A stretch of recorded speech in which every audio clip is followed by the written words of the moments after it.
வணக்கம். இப்போ ஒரு 3-4 நாளாக எல்லா வலைத்தளங்கள்லையும் இதுகள்லையும் ஒரு இதொண்டு ஓடிக்கொண்டிருக்குது. வடபகுதியில் பொழுதுபோக்கு மையத்தில் நடந்த ஒரு பிரச்சனை. ஒவ்வொருத்தரும் ஒவ்வொரு கருத்து சொல்லி கொண்டிருக்கிறான்.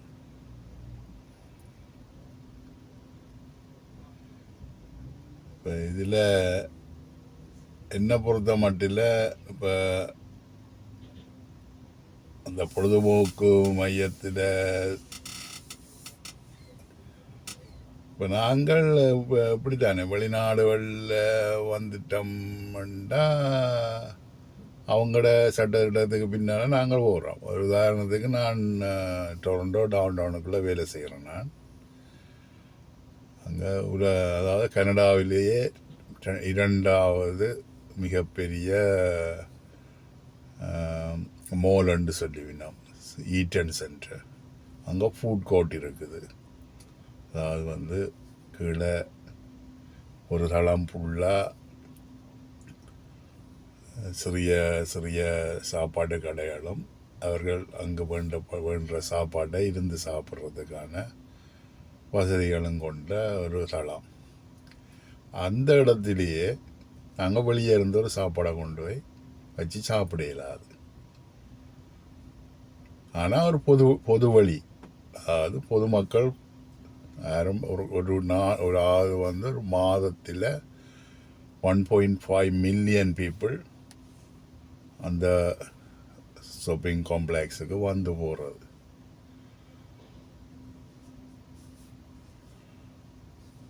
ஒரு இடத்திலேயே அதே மாதிரி இப்போ ஏர்போர்ட்டுக்குள்ளே போகிறோம், ஒரு பயணம் போகிறோம். ஏர்போர்ட்டில் ஒரு குறிப்பிட்ட இடம் மட்டும்தான் நாங்கள் கோப்பியை கொண்டு போகலாம், தண்ணியை கொண்டு போகலாம், சாப்பாட்டை கொண்டு போகலாம். அங்கால செக் பாயிண்ட்டுக்கு அங்கால நாங்கள் ஒன்றுமே கொண்டு போயிடாது. தண்ணியை கொண்டு போனால் அவன் பறிஞ்சு அதை குப்பை தொட்டிக்க போட்டு தான் அங்கால விடுவான். ஆனால் அங்கால போய் நாங்கள் $1 கொடுத்து தான் நாங்கள் வண்டி குடிக்க போகணும். உலக நியதி அதுதான். அது மாதிரி தான் சுற்றுலாத்தலத்திலையும் அவன் அப்படி வெளியே 50 ரூபா கச்சான் பேக்கெட்டை உள்ளுக்கு 150 ரூபா விற்கிறான்டா. அவன் அப்படி அதால் காசை எடுத்தால் தான் அந்த ஒரு இதை பராமரிக்கலாம்.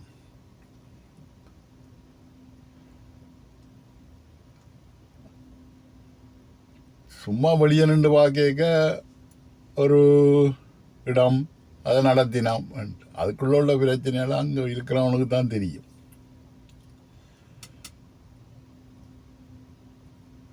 இன்றைக்கு ஒரு பதிவு பார்த்தேன், அதை சொல்கிறான். அது என்ன அங்கே வெளியே 50 ரூபா, அதை 150 ரூபா நிற்பான். 500 பேரை வேலைக்கு வச்சிருக்கிறாங்க. அவனுக்கு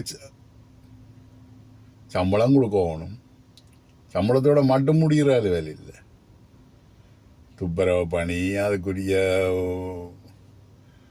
எக்யூப்மெண்ட்டுகள், அதாவது சாதனங்கள், அதுக்குரிய பொருட்கள் என்று சொல்லி கூட்டி கழிச்சு பார்த்தா கடைசியில் நான் அப்படி இருந்தும் ஒருதன் எங்களோட சமூகத்தை முன்னேற்ற வேணும், எங்களோட நாட்டில் வடபகுதியை எவ்வளவுக்கு சரி அவனை பற்றி வேறு ஒரு எப்படியான ஒரு கருத்து இருந்தாலும் இருந்துட்டு போட்டுமே.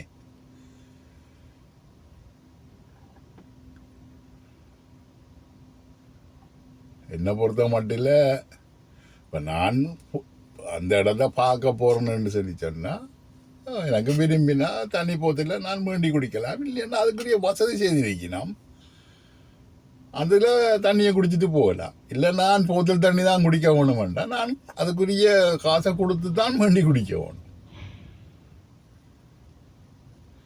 அது மாதிரி அதுக்குள்ள போய்க்குள்ள அங்கே உள்ள சட்டத்திட்டங்களை தான் நாங்கள் கடைப்பிடிக்க வேணும்.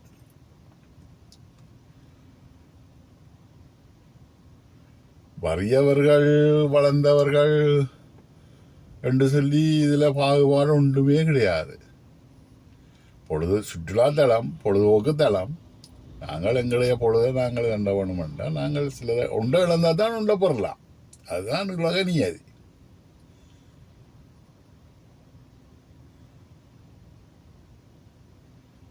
என்னை பொறுத்த மட்டும் இல்லை, வடவாதியில் இப்படி ஒரு சுற்றுலாத்தலத்தை அமைச்சு அதை இதண்டு இன்றைக்கு 4-5 நினைக்கிறேன் ஒரு 7-8 வருஷமாக இருக்குமென்னு நினைக்கிறேன் தொடங்கி என் அறிவுக்கு. உடனே அதை சக்ஸஸாக கொண்டு நடத்துகிறான்டா அதில் இவ்வளவு கஷ்டங்கள், இவ்வளவு இழப்புகள்.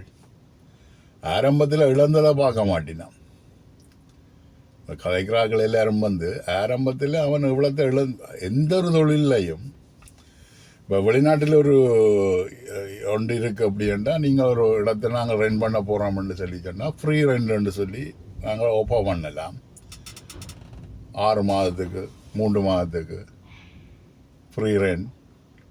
அதை அந்த காசை நாங்கள் ஈக்குவ பண்ணி பிரிட்ஜு இப்போ இந்த பின்னுக்கு சேர்த்து எங்களோட பிஸ்னஸை நாங்கள் அந்த 6 மாதத்துக்குள்ளே நாங்கள் பில் பண்ணுறதுக்காண்டி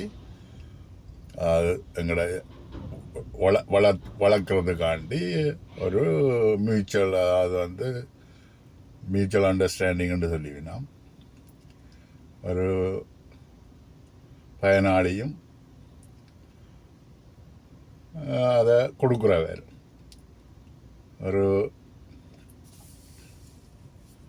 புரிந்துணர்வு இதில் செய்கிறது என்னென்னா அந்த பிஸ்னஸை அவர் 6 மாதத்துக்குள்ள இப்படி வருமென்றது அவருக்கு தெரியாது.